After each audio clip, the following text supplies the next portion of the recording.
प्रशासन की तरफ से बिजली बिल से परेशान लोगों के निराकरण के लिए शिविर लगाया गया था, जहां पूर्व विधायक डॉक्टर अशोक मरसकोले ने एक जन जागरूकता शिविर के दौरान स्मार्ट मीटरों का कड़ा विरोध किया और आरोप लगाया कि ये सरकार जनता की जेब पर डाका डाल रही है और बिलों में काफी वृद्धि हुई है, जिसमें लोगों को 200 के जो बिल दिया जाता था अब 2000 चुकाना पड़ रहा है।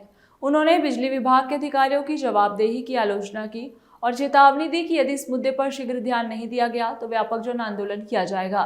मरसकोले ने आरोप लगाया कि स्मार्ट मीटर परियोजना एक विशिष्ट निजी कंपनी को लाभ पहुंचाने की साजिश है। उन्होंने जनप्रतिनिधि और स्थानीय प्रशासन से इस मामले में जनता का सहयोग करने का आह्वान किया। बिजली की बढ़ती दरों, खराब बिलिंग प्रथाओं और जवाबदेही की कमी के कारण पूरे मंडला जिले में व्यापक असंतोष फैल गया है, जो एक महत्वपूर्ण राजनीतिक मुद्दे के रूप में उभर रहा है। यही महीना तो 1600 रुपये आए हैं मेरे अकेले, कुछ भी नहीं है, एक रूम है। पहले कितना आता था? 100 रुपया। फिर चलता होगा रूम में? कुछ भी नहीं है, आप जांच भी कर सकते हो ना मेरे काम पे। टीवी भी नहीं चलती? टीवी है तो वही रात में 1-2 सीरियल देखेंगे बस। महाराष्ट्र से मेरा बिल 3 महीने से अधिक आ रहा है।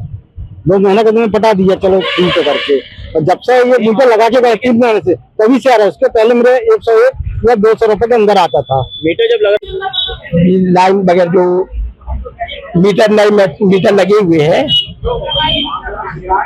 उनका बिल अधिक आने के कारण निराकरण के लिए कुछ व्यक्ति आए हुए हैं, बैठे हुए हैं और लोगों की समस्याओं को लिख रहे हैं, किसका बिल कितना का आया है, जानकारी लेने के लिए इधर लोग इकट्ठे हुए हैं।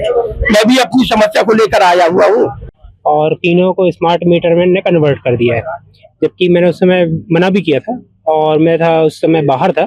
मैंने फोन में ही बोला था कि भैया नहीं लगाना है, तो इन्होंने बोला भाई ऊपर से आदेश है, और मना करने के बाद भी उन्होंने लगा दिया और अब जो है लगभग 5000 रुपए का बिल आया है एक मीटर में। मीटर पहले 90-95 यूनिट खपत बताता था और जब से वो स्मार्ट मीटर लगा हुआ है तो आपकी बार बिल 2562 रुपए आया हुआ है, जबकि 90-95 कुल आता था और मीटर की रीडिंग बस ऐसे ही होती थी 90 पे लगभग 70-75 रीडिंग। और इसकी तारीफ तो मुख्यमंत्री जी बहुत किए हैं, तो स्मार्ट मीटर इतने तादाद में अभी लग चुके हैं।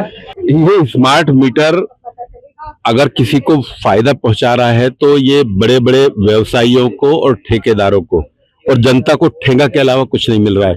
आप बोल रहे हैं कि इनके अधिकारी, जहां मैं इनसे अभी बात किया हूं, इनसे एक बात जब मैं पूछ रहा हूं कि ये स्मार्ट मीटर लगा क्यों है, इनको कुछ नहीं मालूम है।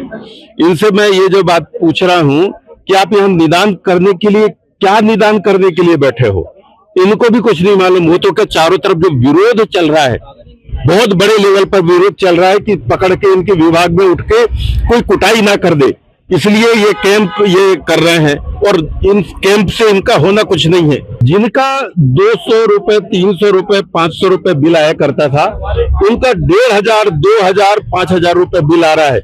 इसका जवाब कौन देगा? बिजली बिल कम आता था, लेकिन अब पिछले महीने से जब से मीटर बदला है तब से पिछले महीने मेरा बिल आया था 560 रुपए, अभी आया है 1486 रुपए, जबकि वहाँ पर कुछ भी नहीं चलता है। वहाँ आंगनबाड़ी संचालित होती है और सिर्फ कभी कभी जब बादल हुए तब नहीं दिख रहा है, तो एक छोटा सा बल्ब बस कभी कभी मैं चालू करती हूँ थोड़ी देर के लिए। विभाग के माध्यम से 3 जगह वर्तमान में मंडला में खेरी, लालीपुर और महाराजपुर में कैंप लगाए जा रहे हैं, जिसमें उपभोक्ता की जो भी कंप्लेन है, जो भी शिकायतें हैं, कुछ उपभोक्ताओं में भ्रांतियां भी फैली हुई है, उन सभी भ्रांतियों को और शिकायतों को कम करने के लिए और साथ में उपभोक्ताओं को संतुष्ट करने के लिए हमने कैंप, विभाग के माध्यम से कैंप लगाए जा रहे हैं। उपभोक्ता को जो भी शिकायतें हैं, किसी का बिल कभी ज्यादा आ रहा है तो उनकी शिकायतें ले रहे हैं, बिल से संबंधित लगभग ज्यादा जो भी शिकायतें आ रही है उनको सभी को हम अभी रिव्यू भी कर रहे हैं और जिस किसी का बिल अगर मानवीय त्रुटि की वजह से या कुछ भी गलती की वजह से ज्यादा आ गया है, उन बिल को सुधार